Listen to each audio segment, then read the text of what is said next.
Em um pequeno vilarejo vivia um homem conhecido por sua sabedoria e paciência.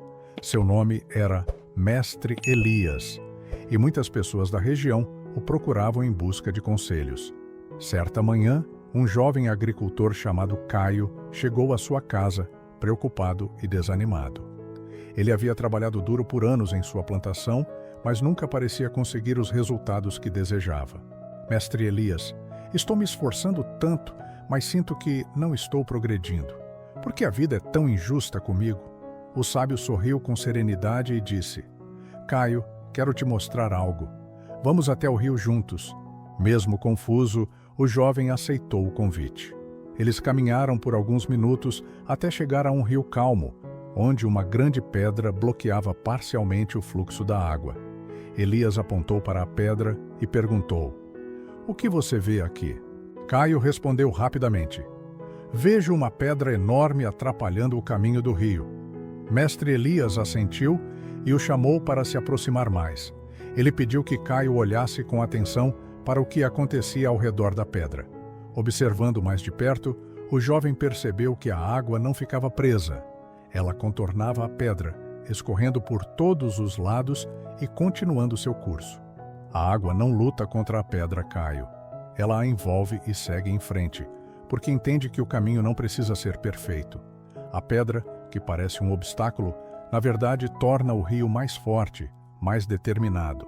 O jovem olhou para o sábio, ainda pensativo, enquanto Elias continuava: Muitas vezes, Caio, passamos tanto tempo reclamando das pedras em nosso caminho que esquecemos que elas estão ali para nos ensinar algo. O rio nunca para de fluir. Ele encontra um jeito de seguir em frente, mesmo diante das barreiras. Da mesma forma, a vida sempre terá obstáculos, mas cabe a você decidir se vai ficar parado ou se vai encontrar um jeito de superá-los. O agricultor ficou em silêncio, refletindo sobre as palavras de Elias.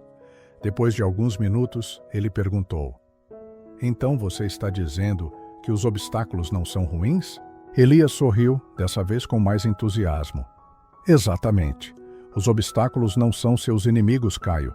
Eles são oportunidades. Cada pedra que o rio encontra o molda, o fortalece e o guia para um caminho diferente. E sabe o que é ainda mais fascinante? Com o tempo, a água desgasta a pedra. O rio não só segue em frente, como também transforma o que parecia ser um problema. O jovem sentiu uma nova energia em seu coração. Ele percebeu que estava tão focado nos seus problemas que havia deixado de aprender com eles. Caio agradeceu ao mestre e, antes de partir, recebeu uma última lição. Lembre-se, meu jovem, na vida você é como o rio. Não tenha medo das pedras no seu caminho. Aceite os desafios, aprenda com eles e continue fluindo. Porque é no movimento, e não na estagnação, que a verdadeira força nasce. A história de Caio e Mestre Elias nos ensina algo valioso. Todos nós enfrentamos pedras ao longo de nossa jornada. Mas, em vez de vê-las como barreiras impossíveis, podemos encará-las como professores, nos moldando e nos preparando para nos tornarmos mais fortes, mais resilientes e mais sábios. Então, quando você encontrar uma pedra no seu caminho, lembre-se do rio. Não pare, não desista. Encontre um jeito de seguir em frente e use cada desafio como um passo rumo ao seu crescimento. Gostou dessa mensagem? Não se esqueça de curtir o vídeo, compartilhar com quem precisa ouvir isso hoje e se inscrever no canal para mais histórias inspiradoras. Nos vemos no próximo vídeo.